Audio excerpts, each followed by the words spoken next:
سلطان محمود غزنوی کا ایک خادم تھا جس کا نام ایاز تھا۔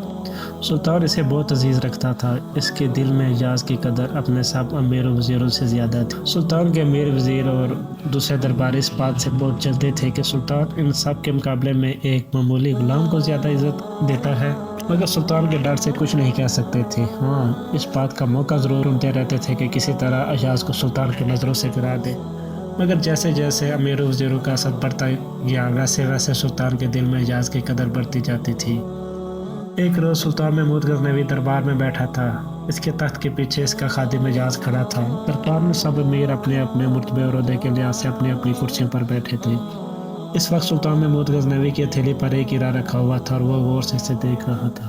یہ سلطان کے خزانے کا سب سے قیمتی ہیرا تھا اور اس کی قیمت کئی لاکھوں میں تھی۔ سلطان کچھ دیر تک ہیرا دیکھتا رہا، پھر اپنے پاس بیٹھے ہوئے وزیر کی طرف بڑھا دیا۔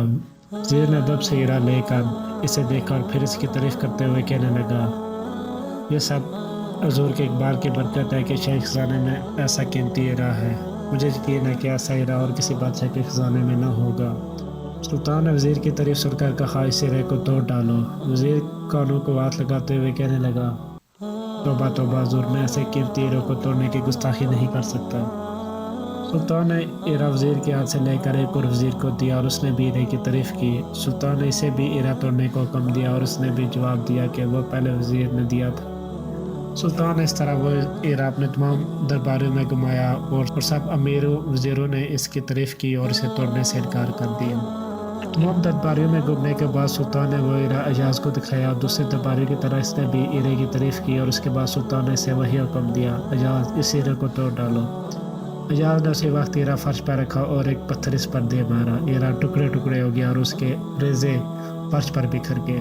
سارے دربار میں سناٹا چھا گیا۔ امیر وزیر حیرانگی اور غصے سے ایاز کی طرف دیکھ رہے تھے۔ آخر میں ایک وزیر نے کہا، یہ تم نے کیا حرکت کی؟ ایسا قیمتی ہیرا ضائع کر دیا، کچھ تو خیال کیا ہوتا۔ ایاز نے نائب اطمینان سے جواب دیا، میرے آقا کا حکم ہیرے سے زیادہ قیمتی ہے۔ سلطان کے حکم کے سامنے یہ ایک ہیرا تو کیا، دنیا بھر کے ہیروں کی کوئی قیمت نہیں۔ یہ سن کر سلطان بہت خوش ہوا۔ پھر اس نے اپنے درباریوں سے کہا، کیا اس لیے تم ایاز سے حسد کرتے ہو؟ تم نے ہیرے کی قیمت کا تو خیال رکھا مگر میرے حکم کا کوئی خیال نہ کیا۔ ایاز نے ہیرا ضرور توڑا ہے لیکن میرا حکم نہیں توڑا۔ اس کی یہی وہ خوبی ہے جس کی وجہ سے مجھے سب سے